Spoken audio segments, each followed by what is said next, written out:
Hello, this is Ray Varner at Randolph-Macon College in the McGraw-Page Library. On June 30th, I'm here with the Living Legacies Oral History Project and the Women of Randolph-Macon Initiative. I'm here with Kim Allan of 81, she'll be the interviewee today, and Sarah Hendricks and Claire Stevens from the Development Office, and Kim Dutton, class of 2011, with the library, representing the library. Hello, Kim. Hello. First question I'll start out with is how did you first hear about Randolph-Macon? Well, I grew up in the Richmond metropolitan area and knew of Randolph-Macon. I think we got information in the mail, actually about a basketball camp. I played basketball in high school, and our coach was, encouraging us to participate in camps at the time, and I think Macon came up, and at the time, Paul Webb, I believe, was here. I don't think Hal Nunley had come on board as the coach, or at least Paul was running the camps. So I got just an information brochure about the camp, and I think that was my first real, exposure to, oh yeah, there's a school right here outside of Richmond. So. All right, so had you heard from any other people, maybe alumni or anything, about the school after that, or? It worked up to that. That was like my year between my junior and senior year in high school that I got that information about camp. And I actually can't recall if I attended or not, but I do remember that's where I heard about it. But obviously entering your senior year of high school, you're looking at colleges and where you might be interested in attending. And my family was very heavily encouraging me to consider UVA.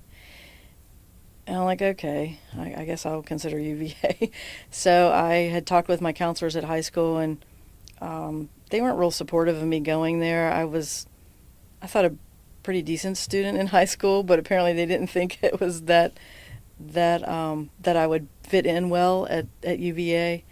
I think I graduated with like a 3.8 GPA at the time, and that was way before they had credits that were, advanced that you could get anything over 4.0, so I didn't understand that. So I'd applied to UVA early acceptance and actually had scheduled some time to go there, and my dad took off work, and I remember going there and being totally ignored on that campus.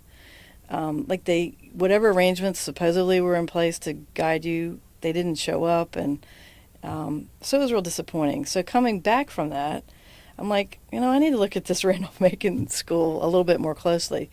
So upon sending an inquiry in, I started getting contacts a lot. I don't recall specifically who the individuals were, but I remember that I did get calls from alumni and from the school, and that really impressed me that they were interested in me, because based upon my experience at UVA, they obviously didn't care at all.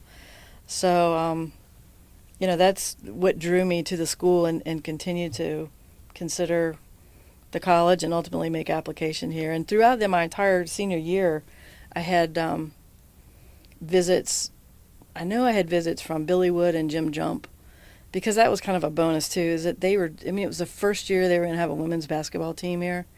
And because I had played basketball in high school, I guess they were desperate for 5'1" tall players at the time. But my parents, as well as I, were definitely impressed by the fact that they actually came out. We lived in Far West End at that time, and they came there and took us to dinner, and I just got a lot of attention, and that really impressed me. So. Yeah. So did you take any trips to campus in between the time? Yes, I made a couple trips. I had the regular orientation trip where we came, and I got to actually had a student taking us around and showing us things. I don't recall if my parents came then or not, but I remember seeing that, and a lot of things changed now. They didn't have any of the apartments over here, and Brock Center wasn't here, and Estes wasn't here. The Brown Center was the big central campus, activity center at the time. But I did get a tour. I came back for that, and then actually Billy and asked me to come, and I actually kind of had like a tryout or little competitive. He had 2 or 3, I guess, other prospective incoming freshmen were asked, and we had to play like against each other and show some of our skills. And I find that kind of ironic because at the time I know specifically there was one girl that was there, and he had us like playing one-on-one against each other and showing what we could do, and it was just very competitive, and I knew I did not like that person at all. And interestingly, after we got to school and after, first semester, we ended up being roommates, and we're like still best friends. It's kind of interesting how things, work out. But so I remember those 2 visits in particular, and the general academic, I guess, and campus visit, and then the meeting with Billy and Jim and the other players. So what did you think about the campus? What were your impressions? I really liked where it was, the area, the quaintness of it, I guess. In my high school, there was like 2,500 students, and when I was looking here, I know it was like 800 students at the time. It was below 900 at the time, and that really appealed to me that you would have, it was so much smaller. At the time, all the professors lived on campus, and I don't know how much of that is still the case or if how accessible they are, but I really like the fact that, I got to meet some of them while we were going on visits, and it just seemed so close-knit. It was like a family already, I really like that about it. And then it was small. Everything, the academic buildings as well as, your residential buildings were all close, that everyone lived on campus, that there wasn't, at the time, a graduate program, so you weren't part of this big system, that you could get real personalized attention, and that really appealed to me. So did the fact that the college had just gone coeducational, did it have any bearing on your decision at all? I'm not sure I even realized that to begin with. I think through the course of learning more about the school, it was like, ooh, that's a bonus. Because at the time, I think it was still, it was still definitely a greater percentage of guys. So that was like, oh, that's nice. So there's only going to be like 30% girls here. That really makes opportunities greater for for the women, obviously. So that was kind of a bonus. It wasn't something that drew me to the school, but once finding that out, it definitely made it, it enhanced the opportunities and enhanced my thoughts about wanting to come here. So can you tell us anything about your first trip to campus as a freshman? So that first time that so orientation or like in the when you were coming to live. So of the actual showing up for school. Yeah. It was a bit of apprehension, just not knowing, really what to expect. When I first came here, really, my interest was in going to nursing school. And so my thought process was I would come to school and actually only be here for 2 years in like a pre-med or pre-clinical, setting, and then actually transfer to nursing or medical school. I was looking at MCV. But because of the interest that this school had placed in me, I really wanted to come here to get at least the first 2 years in a medical associated type of education to lead into that. So I was very concerned about getting the right classes, and actually my first year, I don't know that I really took a lot of what would be traditional freshman classes, because I took I was taking chemistry and like biology, and I'm trying to think if I took statistics then. I took a lot of classes that I don't remember taking, like general stuff, like that was gen ed stuff, as opposed to clinical classes that I needed to transfer. So I was real concerned about being able to get in that, because at the time I think some of those weren't considered, like I said, freshman courses. And when we registered, there weren't computers then. So we were all in, actually it was the old gym. It wasn't in Crenshaw, it was in the smaller gym. And the teachers would set tables up around the perimeter, and it was like a free-for-all getting in line in front of the course that you wanted to get signed up for. And sometimes by the time you got there, I mean, you kind of had to prioritize what would be the easiest ones to get into and go there last and go to the ones you thought might be harder to get into first. So it was real confusing. And, you know, I was just real concerned about getting what I needed to get put into. I don't remember if I got everything I was supposed to or not, but I know I got registered for a lot of classes, and it was just a confusing process. I do remember that. I remember coming back later with my daughter and recalling that even her first time, I think it was a walk-through type process, but it was so much. My recollection was it was much easier, much nicer than when I had to go through it. Mm-hmm. So. Okay. So, where did you live when you first came to campus? I was in Mary Branch, second floor, corner room. That's where I lived first semester freshman year, and at midterm, I got a new roommate and moved. At the time, it was called New Dorm. I believe it's Conrad now. And Mary Branch was only women, and Conrad was only women, and I think there was one or two of the dorms down the other end that were women's dorms. I believe it was Jones, might have been Smith and Jones, that were just women dorms. But Moreland was only guys. I mean, they didn't split you up like they do now, so it was kind of limited. But Mary Branch, first semester freshman year, and then moved to Conrad at midterm and stayed there my sophomore year and junior year. And then there's two little apartments down at the other end of campus that were married coupled apartments. And if there weren't married couples, there was a lottery for regular students to submit their names to be drawn out of a hat to get those apartments, because they were 2-bedroom apartments, so you had to partner with, it was 4 of you that had to put your name in a hat. And I happened to have my work-study job in the dean's office with Dean Hull, and she was real new then, and Dr. Andrews, Ira Andrews, and we did all the student assignments. I can remember working on big poster boards, and literally as you got applicants accepting, we would pencil in names. We had maps of all the rooms and all the dorms, and we would pencil in the names in the what rooms they would go with, and you try to match up, how people, what their likes and dislikes were. And so for an amazing situation was our names came right out of the hat for that room down there. So my senior year, there was 4 of us that got to be in the apartments down there. It was fun. Do you remember your first freshman roommate? Yes. I do remember her. Actually, I knew of her because we both went to the same high school together.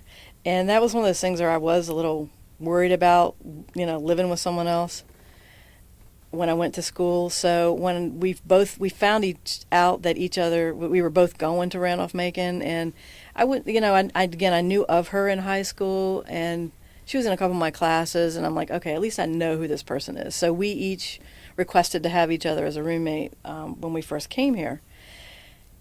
It didn't take long to find out that was a mistake. We definitely were different personality types, and had really different course schedules and different, personal and social lifestyles, that it didn't work out real well. And I had met, when I came and started playing on the basketball team, started developing new friendships with people on the team. I found a really good friend that we were both compatible, and she actually lived in the basement of Mary Branch first half of the freshman year, and we both, dumped our roommates and moved in with each other and switched rooms at that midterm. So when you say dump your roommates, how did you take care of that? Well, I think we both, at least in my case, we both recognized that it was just not a comfortable situation. It was like times when I wanted to study, she didn't, and times when she wanted to be doing things, I didn't. And actually, I felt like she was more of a party person than I was, but I know that changed through the years. Um, I really struggled my first semester here. I think I got like 2 deficiency notices. So I was really, that, and between that and basketball, I mean, basketball was a lot of time. I can remember getting notes from my teachers, like at the top of my paper, too much basketball? And I'm like, "Ugh, I guess so." So it was just, we recognized that it wasn't going to work out. And I think she obviously found another roommate too. She's actually a lawyer now. I mean, she went on to graduate school, and I know she's a lawyer. I don't recall where she lives right now, but so it was an amicable type of split. It wasn't like we were hostile or mean toward each other. It just didn't work out.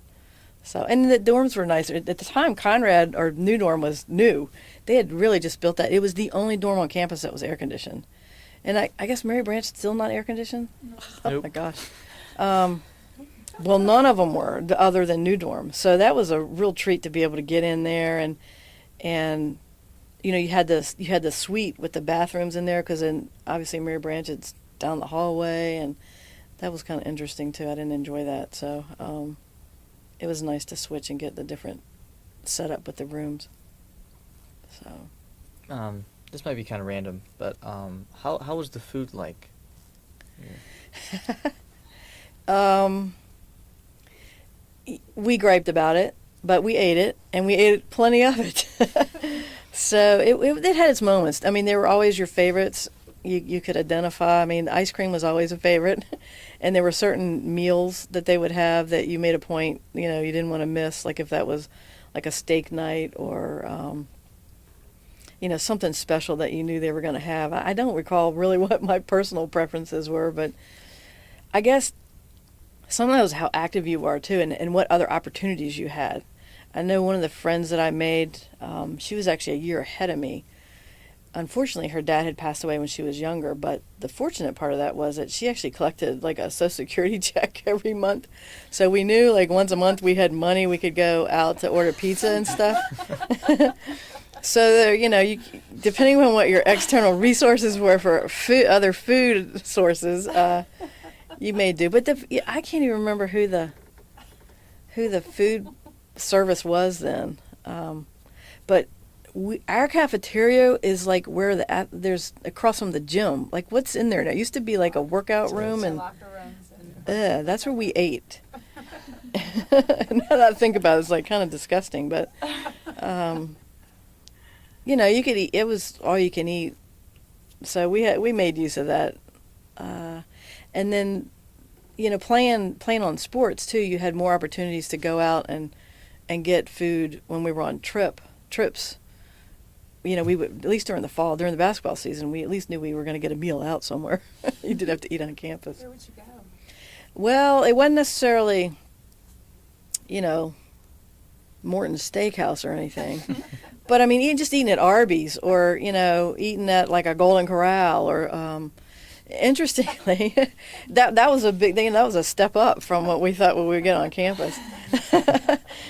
But I remember on their basketball team, wherever we traveled to eat, if there was a team member that was from that area, oftentimes we would get homemade meals at their homes, which was really neat. I mean, my parents were right here in Richmond, but they would have the team over, and we would have meals, cookouts, or meals, that my parents would fix. And I know we had one player whose dad actually owned a chain of restaurants in the Roanoke area. So whenever we went to Roanoke or Highlands or Lynchburg for games, we ate at one of his restaurants. One of the girls on our team was from New Jersey, and we actually did have to take some trips up there. And she was one of 11 kids. So her parents were very used to cooking large quantities of food. I remember eating cordon bleu when we went to her place. And there was another girl from New Jersey, in Bayonne, and we all piled into her it was like this 4-story little house, like just typical what you think in New York City or New Jersey. And I don't know, her mom made a batch of, Italian food, and boy, it was great. So we had a lot of home-cooked meals, too. So we never hurt for food. So. Yeah. All right. Well, can you say anything about just playing basketball, what it was like? It was great because, Actually, I get real emotional thinking about that because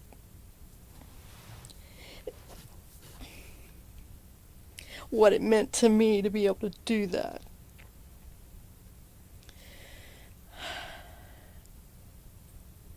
Because I would have never been able to play anywhere else.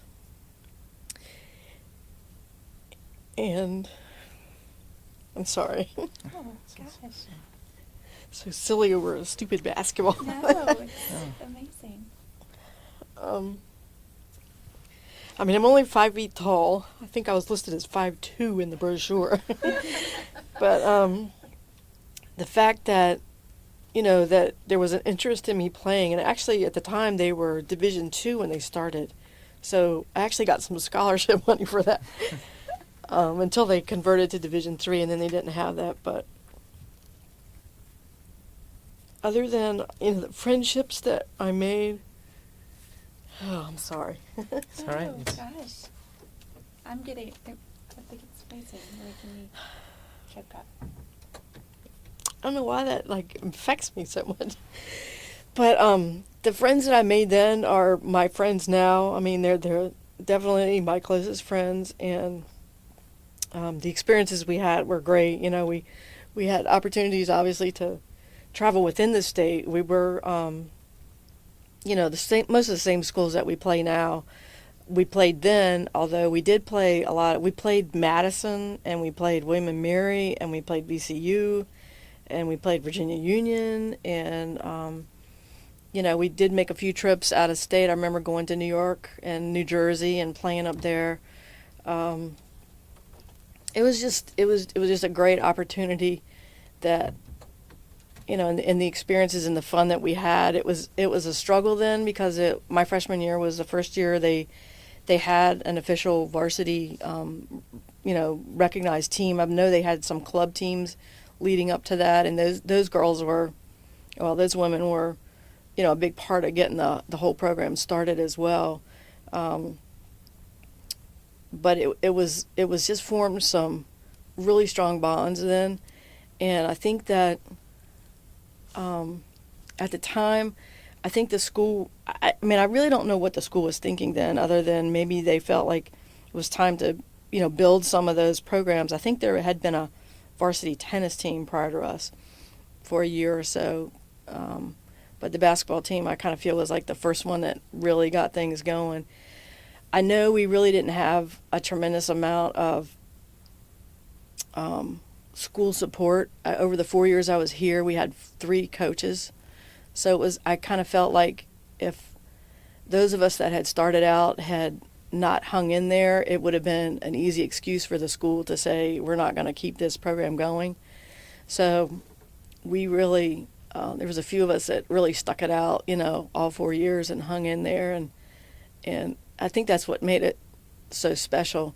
I know by the time I got here, I think Hal Nunley, his first year, or he'd been there maybe a couple years, but we didn't have access to the main gym. We would practice in the little gym, or we'd have to be up here at like 9 or 10 o'clock at night to get practice in. The guys had school transportation most of the time to the games. We often took our own cars, or the coaches drove. I can remember, I don't know where we were coming back from. Could have been, at the time, Clinch Valley, which is now UVA Clinch Valley, but out that way, Emory Henry way. Coming home and having flat tires and having to change tires on the side of the road. I mean, the team did everything. We were, we just had to contribute to make that a successful program and a process. So it was, I don't know how to, it was just wonderful. I mean, the people and the experiences that we had. Billy and Jim really hung in there to keep the program going. They coached us, I think, for really our first year, but they're the ones that got it started. And then I think the lacrosse coach coached us 1 year before they found another coach who was our coach the last 2 years. But it was the year after I graduated that Carol was actually there my senior year as an assistant helping out.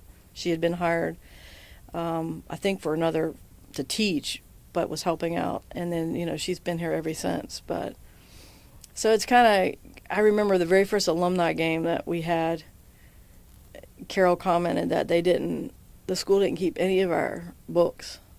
So by the time even Carol was here too, I don't understand how they got lost, but there's no statistics or records or anything of the years that we played prior to Carol being, Carol started keeping everything. So we always call ourselves like the forgotten years for the team. We had shirts made up and everything for them, but it was just it was a great experience. So. Can you tell us anything about the closest relationships you had, the girls that?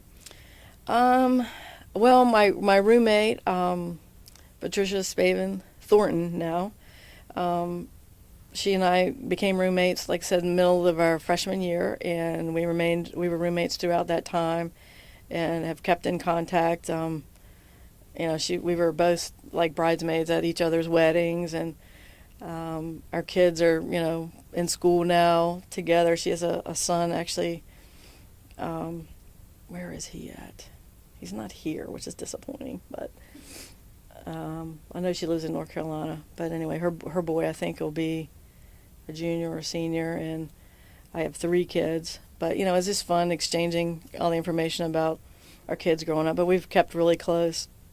So I would say, is my closest friend. And then there are 2 other girls that graduated with me that I keep pretty regular contact with. We keep up at a minimum during homecomings or when we have basketball events. We come back for the Back to the Hive events or are in touch with each other. And that's Shelley Gillum, and she actually married Jim Jump, so Shelley Gillum Jump, and Cindy Crable Shadikirski.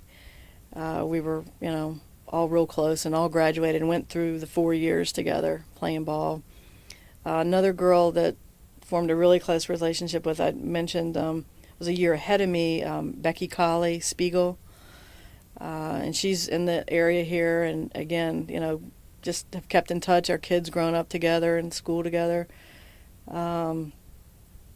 Judy Glenn was a year younger. So there's like a 6 or 7 of us that have kept in touch all through our time. And actually, Judy, I went to Highland Springs High School and played against her in high school. So I have a longer relationship with her.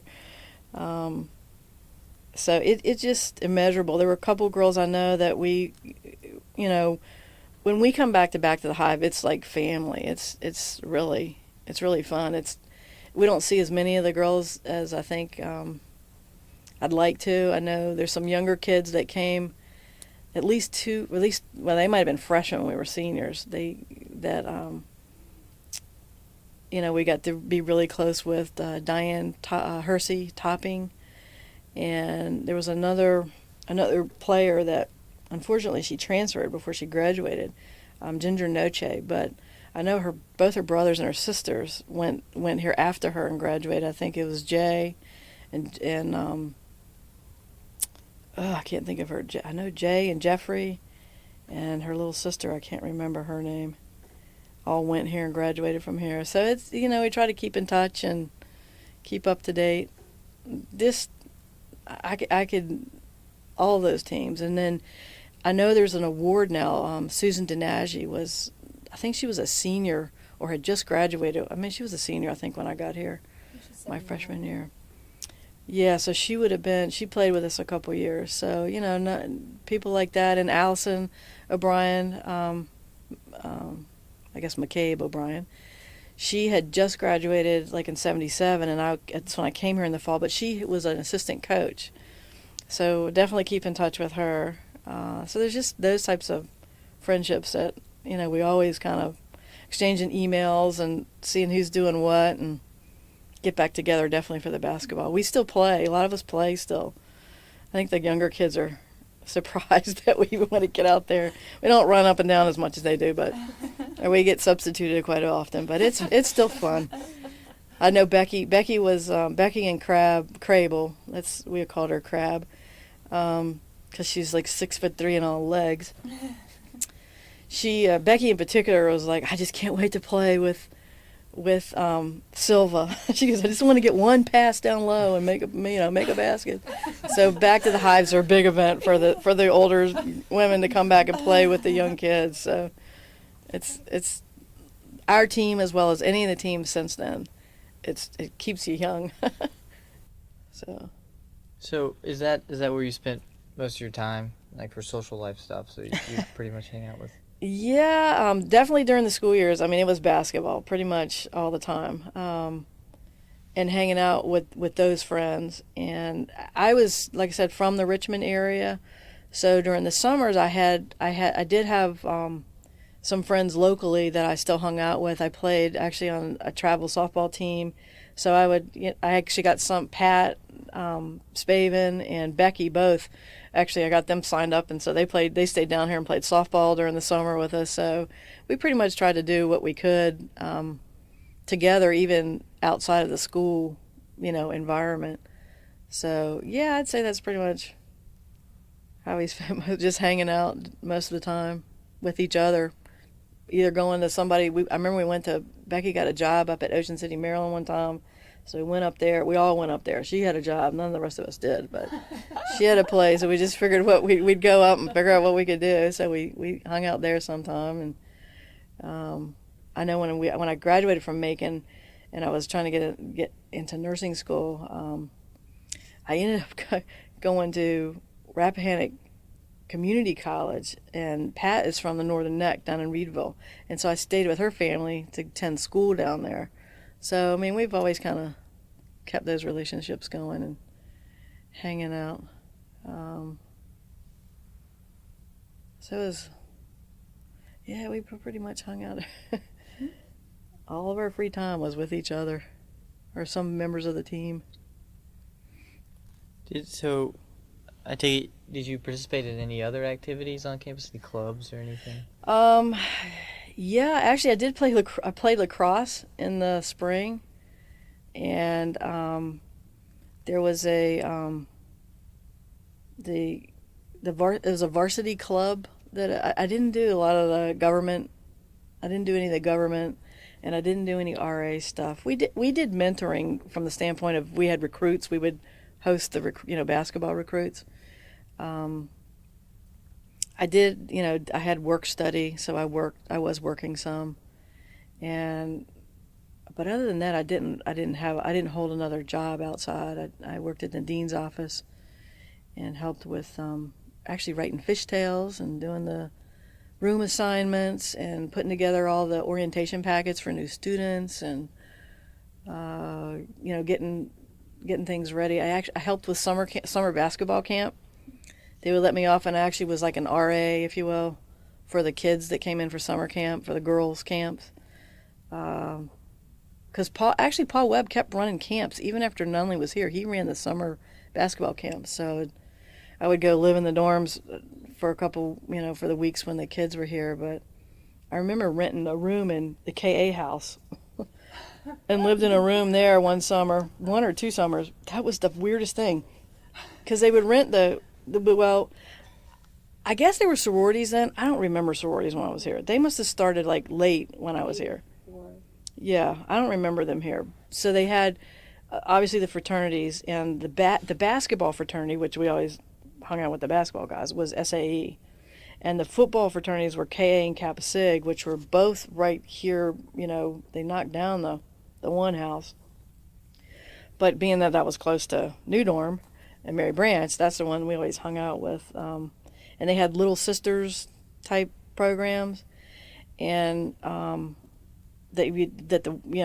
you actually did kind of like a rush, if you will, to get to be a little sister. You had to get an invitation and do all that. But it was interesting because my roommate had some close friends with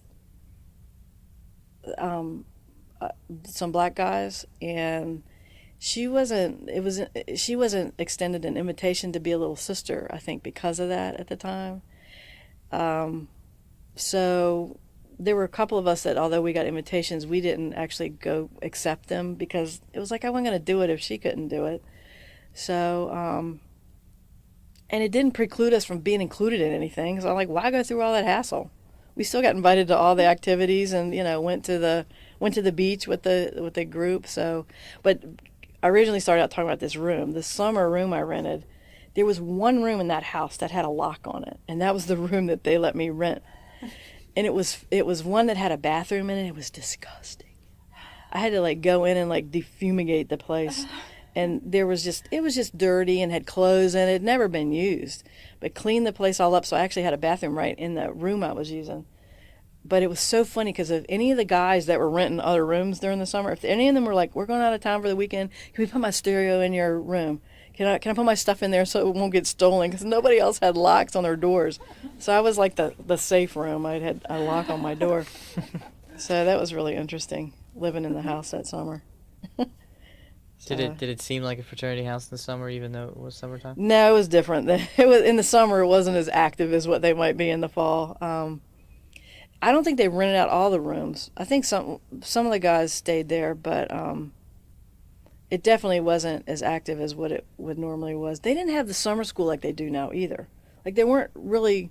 I think it was only a few classes that were offered. It wasn't the extent of, opportunities to take summer school classes. It was more just people staying there because they didn't want to go home or they had jobs here. So it wasn't like there was an academic environment, and there definitely wasn't a large student body that stayed here during the summer. So maybe that's changed more now, where there is more classes, and so there's more people here during the summer. But it wasn't like a lot of people on campus that would be engaged in fraternity type activities during the summertime. So it's a lot different than the school year. So, but during the school year, with the dorms and everything, were there any visitation policies that you remember? I guess I shouldn't say no. I guess there were.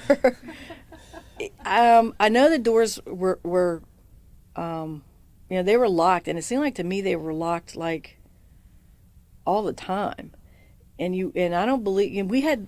Well, there was a lady, Mrs. Shackelford, lived in the apartment in Mary Branch.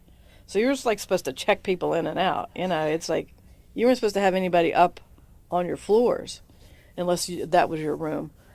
And I don't know. I was a little naive then, so I'm not sure I had any reason to break that rule then. So I don't know that others did, but I don't recall that being one of the issues I had with my roommate. Let's just say that. There might have been with others.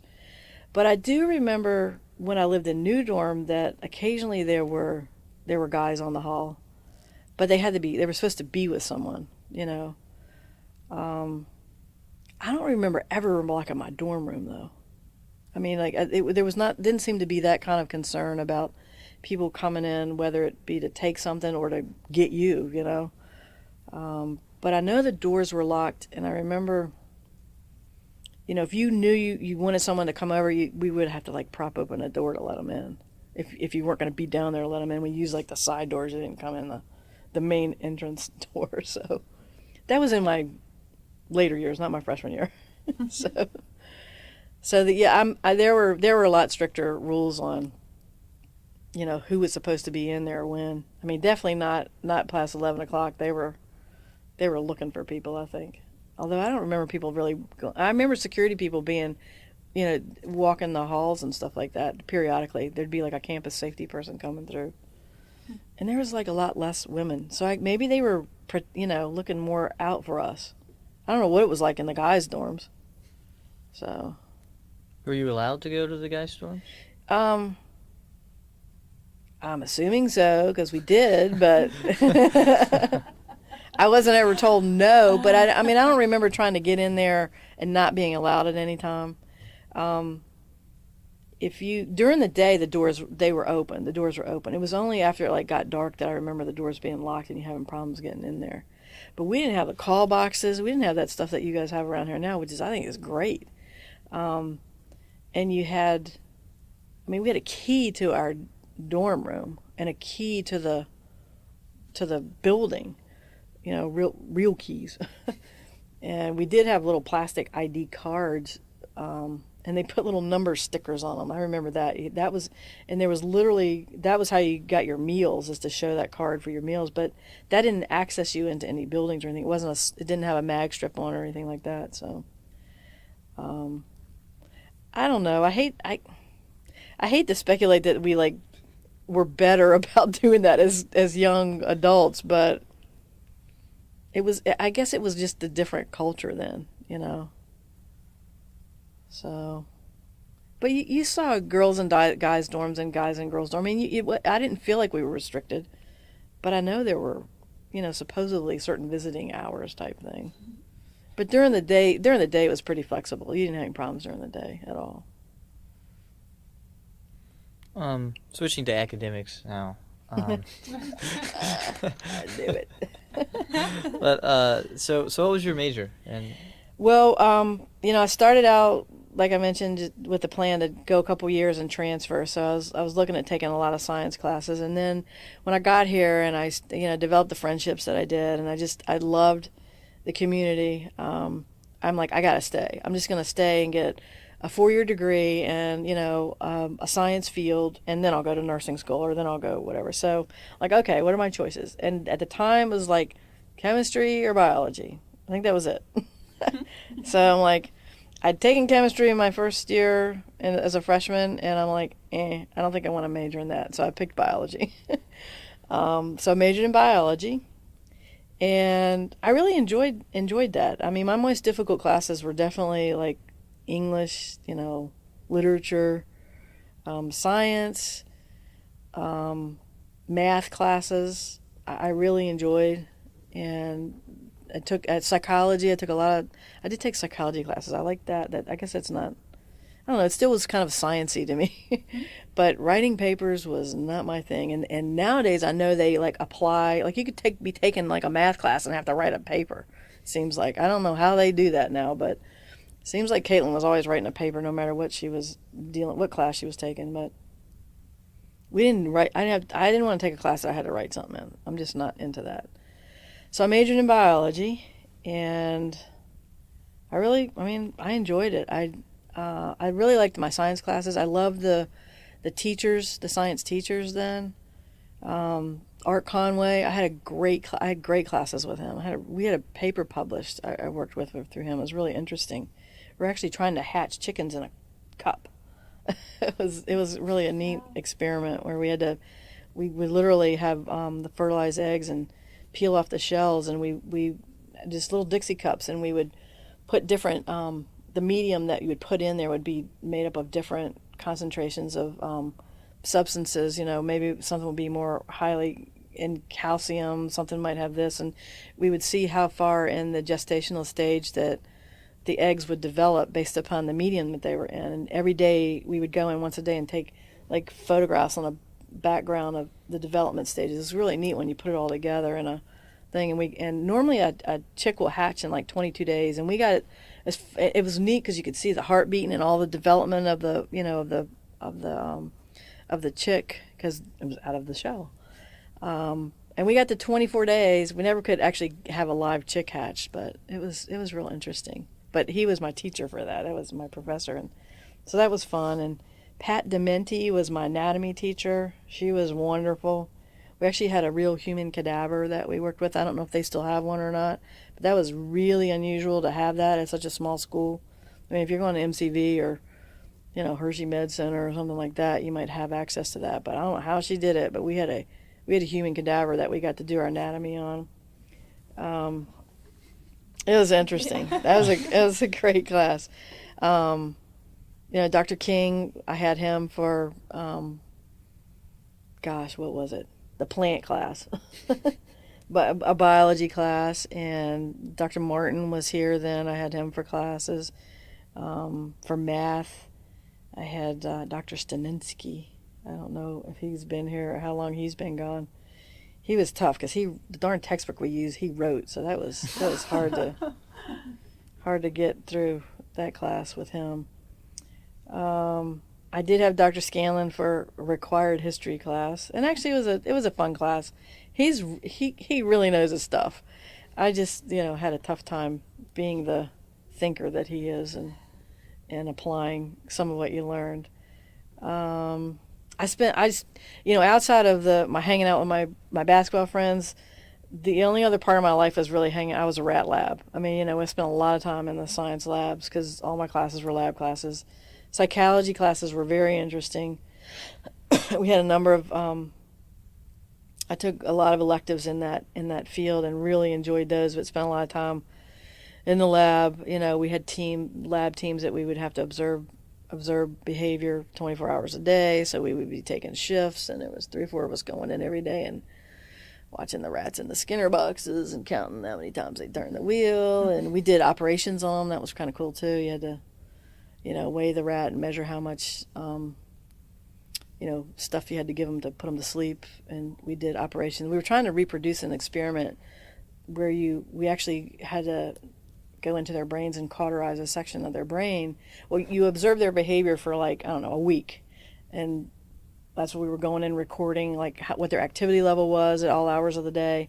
Then we did the operation and cauterized a portion of their brain. It was the hypothalamus gland, in the deep of their brain. And then you'd re-observe their behaviors and see if that surgery had impacted, their behavior at all. So that was a real interesting class. I had a lot of fun classes like that. There's a couple of lab classes I remember. But point is, a lot of time in the lab. So, what else? I just really enjoyed the science classes. I had a tough time with the English. In fact, to meet my literature requirement, I took French literature. I didn't take English literature. So, I didn't like that. I didn't like the literature classes.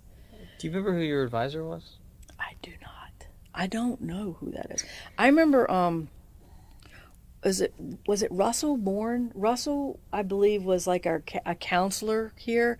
And I remember, I don't know if he was officially assigned to us, but it seemed like he was the only person here for all of us. So, he was the career counselor. So we went to him for anything. Talking about your classes, talking about jobs that you might want to get, internships. I believe Russell was who, I don't remember there being a choice or different people. I think he was it. So I don't remember being assigned to someone in particular. As far as in my major field, it was Dr. Dementi was in charge of my biology major and going through classes from that standpoint. But I guess career counseling and things like that was the career counseling office, and Russell was in there. So it would have been Dr. Dementi. She was in charge of that, of my field that I've chose as my major. So, were there any, I guess we can, so what did you do after graduation? What did you go on to do? Yeah. Well, I applied to nursing schools at MCV, and I did get accepted there. But my parents, in the meantime, moved from the Richmond area up to Northern Virginia. And while I got into school, I didn't have any place to live, and there was by the time I started looking into that, I couldn't find any housing down here, and I couldn't get in to live on campus. They didn't have on-campus housing available. So, literally, in July, I'm looking to see what my alternatives are for going to nursing school. And I applied to George Mason up in Northern Virginia because that's where my parents had moved, so I could live with them. I got into Mason, and they would not accept a single course applied toward their nursing curriculum. I was going to have to retake every science class I took and literally start over. I had a degree in biology. They wouldn't take any of my anatomy, biology classes, nothing. They wouldn't take on transfer up to apply towards the BSN degree. So I'm like, forget that. So now I'm into August looking for a school to go to. And that's when I looked into the community college. So I looked at J. Sargent Reynolds, and they agreed to take me into that program, but I had to go to the campus in Rappahannock down in the northern neck. So I'm like, okay, I'll do that. Let's see how this works out. So it was going to be going there for coursework, and then, there's a couple hospitals down. There's a Rappahannock Hospital, and there's Tappahannock Hospital, and then they said depending upon what, areas you'd be studying, they might send you to Richmond. You could have gone to, the hospital in Fredericksburg. So I figured, all right, I'll start down there, and that's when my roommate lived down there. So literally Monday mornings, I would get up in Northern Virginia, drive down to the Northern Neck to classes, and I was there for 2 days, and then I did, like, it was 3 days a week I was there. It was 2 days of classroom and then one day in the hospital.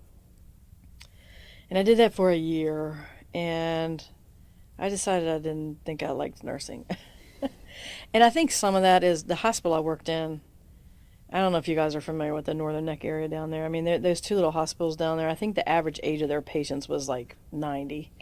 So, I didn't get any, all I got was geriatrics. I didn't get any exposure to any of the other medical fields. It was kind of disappointing, I guess, and maybe I went in with high ideals. Another factor that came into play was that my grandfather passed away in one of those hospitals. So it was very difficult to go in there and work and see how the nurses and the doctors treated the patients. They were very condescending, to be honest with you, and didn't seem to give the patients the attention that I thought they deserved. It didn't matter that they were old, but, I thought, gosh, if that's how they treated my grandfather, I'm like, oh, it was really sad. So I'm like, I don't know that I can fight this for my career. So after a year, I'm like, okay, I'm not going to do this. So I only went a year in nursing school. And in the meantime, I had met someone that I was interested in, and he lived in West Virginia. And so, there was a lot of things going on that kind of made me stop going to school at that point. So I didn't pursue that career path at that time, and chose to follow my heart for a little bit. Ended up moving to Pennsylvania, and with at the time it wasn't my husband, but would soon to be my husband. So we moved in together, and I found a job up there. Really, really as a secretary. I was just took anything I could get, so I could be employed, and we could afford to live on our own. And fortunately, where I did get a job was, I kept looking for other positions. I ended up working with finding a job with a managed care company, and my boss at the time was in school at Penn State in a program in their MPA program, which is, and it had a healthcare component to it. So I'm like, that sounds interesting. So I started going to school at Penn State and ended up getting my master's degree through Penn State. My boss there was very supportive, and we actually ended up being in the same curriculum, and that's where I got my master's degree up there with a concentration in healthcare. So I ended up in healthcare administration, and I've been there ever since. I spent 14 years with that company, and I've been 13 years with the health department now. So that's what I did after school here. What do you do in the health department? Right now, I currently work in the bioterrorism response and preparedness arena with the health department. We work with the public and private sector to get people prepared for unexpected events that would impact upon their health or safe being as a result of any type of natural or man-made disaster. So we look into we get prepared to respond to hurricanes or tornadoes. We would be involved in trying to get ready for biological events if we have some type of release of anthrax or other type of biological agent that could impact people's health, and we need to get them, give them antibiotics to eliminate the threat or prevent them from getting ill. Radiological releases. We have nuclear plants in Virginia, and of course we've just had that, like I said, that event in Japan. It's caused a lot of concern even over here in the United States about how's that going to impact us. So we're engaged in collecting information, preparing information, educational information, providing training and information to the public and to the medical sector on how to recognize and respond, treat their patients, but also for the private sector, private businesses, what to do if there's a huge outbreak, and if people have to stay indoors because maybe there's a release and they can't go to work, how does that employer deal with that? How do they maintain their business and their operations if their people can't come to work? So we assist them in developing what's called like a COOP plan. It's like a continuity of operations plan. How do they maintain their business activities when they've got to implement some alternative measures to get their work done because their people can't come to their usual physical location? They, assisting schools and public schools, private schools, homeschooled kids, and again how they would respond or need to respond or prepare for something that might impact them and their ability to continue their operations on a regular basis. So it's pretty interesting.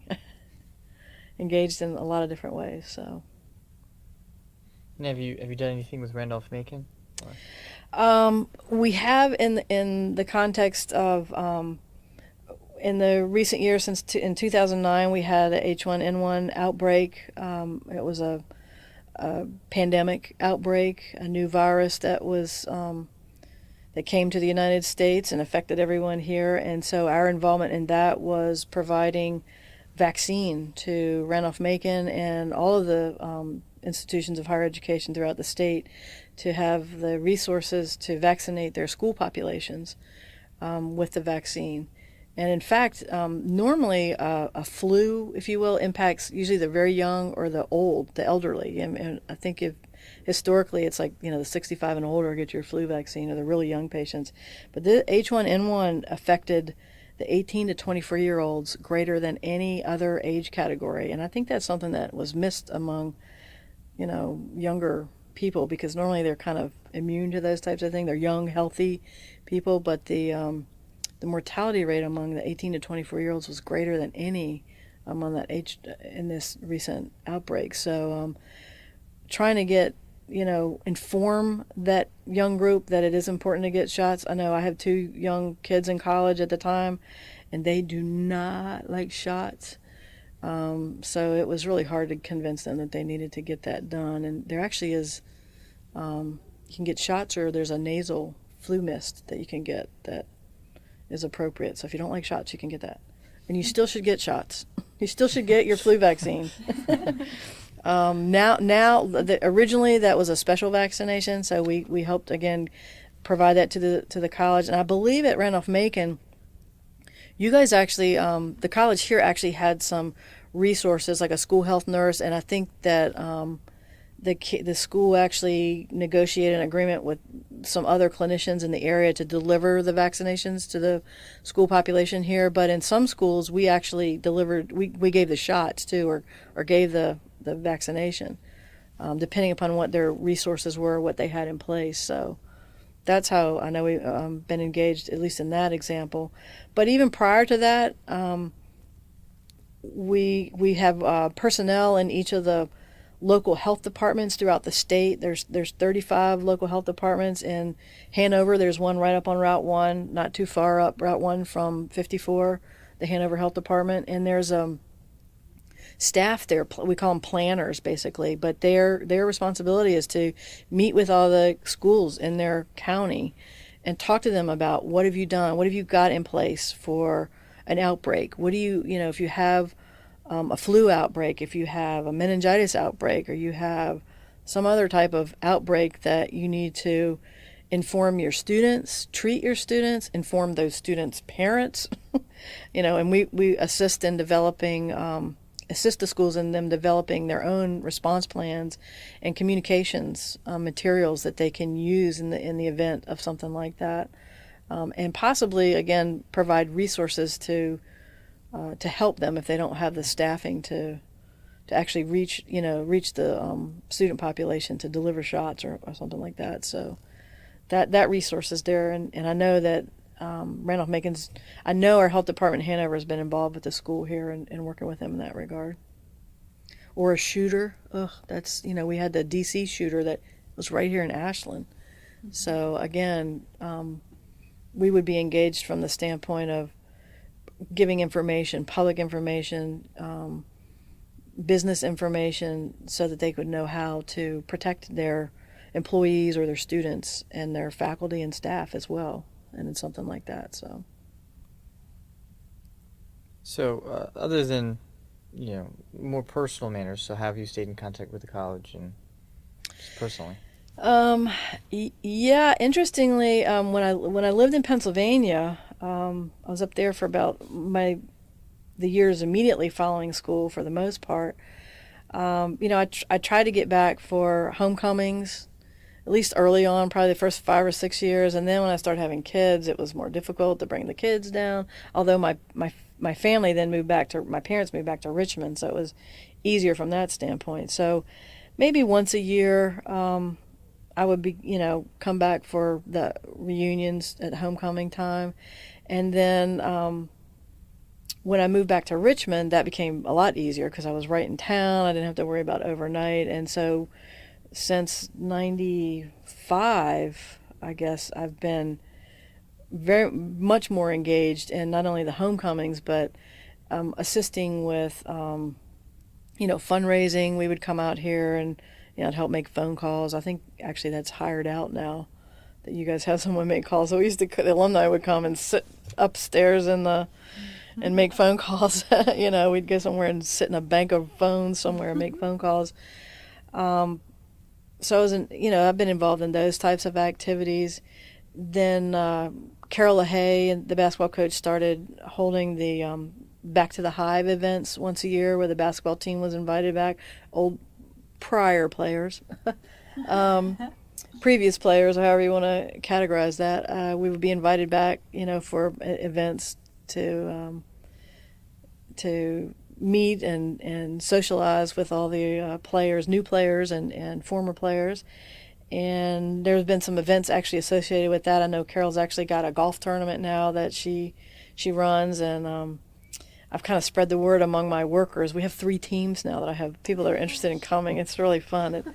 I could barely scrape up 3 other partners to come play. I'm not a big golfer, but I can drive a mean golf cart. So I do like to come and support the team. But now I got so many people that they really play golf, and they have such a fun time with with how the event is run, that I've got enough people that we're going to have 3 teams this year coming. So, I've been contacted. I've been part of the Yellow Jacket Club since I can remember, and I've tried to support, the athletic teams in that regard. So that's kind of been more of our fundraising. I've been involved in that, and periodically the school has called and asked me to help out with different things, so I've tried to do that when I can. Contacting potentially new students. I get a list sometimes of students maybe in the Midlothian area and to call them, so I've helped out in that regard. So it's been a lot more involvement, since I've been in the area. It's a lot easier.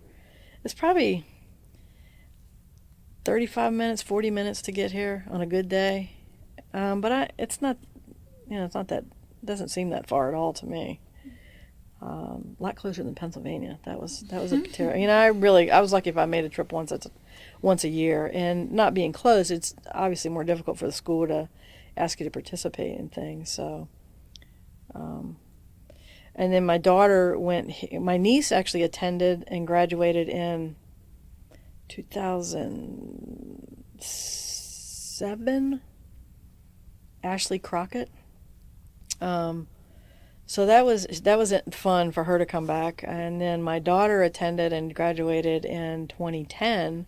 So I was up here a lot. I mean, not just for the school activities, but that was fun because I would come up here with just to take her out to eat, or go, I need clothes washed or whatever it might be, come see my apartment or come see this. Or she was very engaged in the school, and there were a lot of activities that she was involved in. But I found that I was up here for more activities because she was involved in things too. Just I started coming to football games more, which I didn't have as much interest in previously, other than homecoming. But started coming to those more, and then even other teams, like when the women's and men's teams were successful in different activities. She's like, I'm gonna go on the bus to so and so. You want to go? I'm like, okay. So we took the bus somewhere, and it was just fun. It's fun. I call her and my niece both my little yellow jackets. So.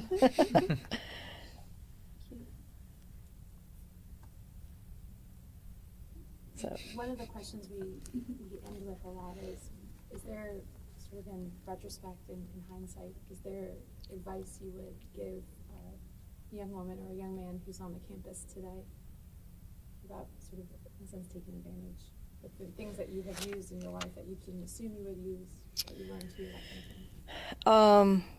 Well, you mean while they're here, or you mean subsequent to that? What you? Both. I mean, just looking at, sort of an 18, 19-year-old, what would you tell them?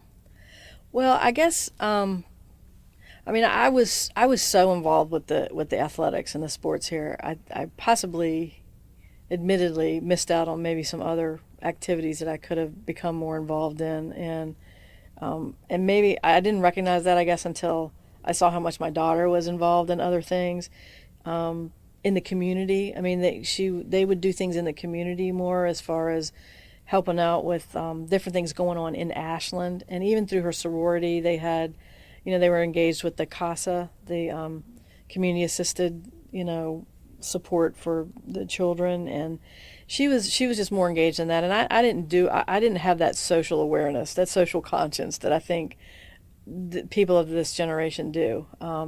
I was at school for me more, and that's, I regret that to some extent, that I didn't recognize that and take more advantage of that. So I think having that broader exposure and taking advantage of those things like that, that you can participate in, would certainly be some advice that I would give someone coming to the school, or to this school, because I think there are good opportunities here to get some exposure in a more, in a smaller environment, that you would have support and guidance in, versus kind of being thrown into a huge university somewhere and you're kind of having to find your way on your own. I just think that you have access to more personalized resources at this school than you would at a very large university, and can take advantage of a lot of things, because in a bigger environment, I think if you focus on something like that, you're limited to just one thing. And I more self-limited when I was here, and I just, that's what I regret, is not doing more of that, because there's definitely were the opportunities here, and so to take advantage of that. On the flip side of that, having gotten out of the school, I definitely, when I left the school, I just felt like I had such a well-rounded exposure to everything when I left here. I mean, I know my degree was in biology, and I focused more on the sciences, but definitely the liberal arts experience, and still being forced to take the courses that I didn't really like to take, I think was important. And it, as much as I hate writing and the literature and the English, there's not anything you do that you don't have to use that in the real world. So I think that I was definitely prepared well for my work experiences and even my graduate experiences, that I believe that other students are not necessarily, I could see that they did not have. Students coming out of other institutions when I was in grad school, it's like they hadn't had some of the experiences and some of the background, and I think some of the core infrastructure and how they were dealing, that I got at Randolph-Macon, that you could tell they didn't have. And it certainly helped me in my work environment. Just having the opportunities that I had and being able to apply that when I got into my work experience, I thought was greatly beneficial. So, and certainly the name. A lot of people at first don't know Randolph-Macon, but when you start giving some background, if they do any searching, it's, I think it carries a level of, I don't know if the word impressive is the right word, but I think there's definitely a level of respect that people have gained when they understand and know where Randolph-Macon is. The biggest challenge is still, I can't get over this, is the differentiation between this school and the women's school, the Randolph College. I can't get over that people still miss that. It's not, every time you go somewhere, I went to Randolph-Macon in Ashland, and early on it was like, I went to Randolph-Macon, the men's school. You went to the men's school. So, and earlier they knew that because it was just so new with it having women there. So that was how you referenced that. But I can recall, as recently, in the last 5 or 6 years, there's still in the national media, they still confusing this school with the other school, and that's frustrating. So anything you can do to promote Randolph-Macon, Ashland College, that would be a message that I would hope that any student here would be anxious to carry forward. We do have our own identity, so. Is there anything that you had thought about when you were sort of thinking about coming up here today that we haven't asked you specifically that you wanted to share?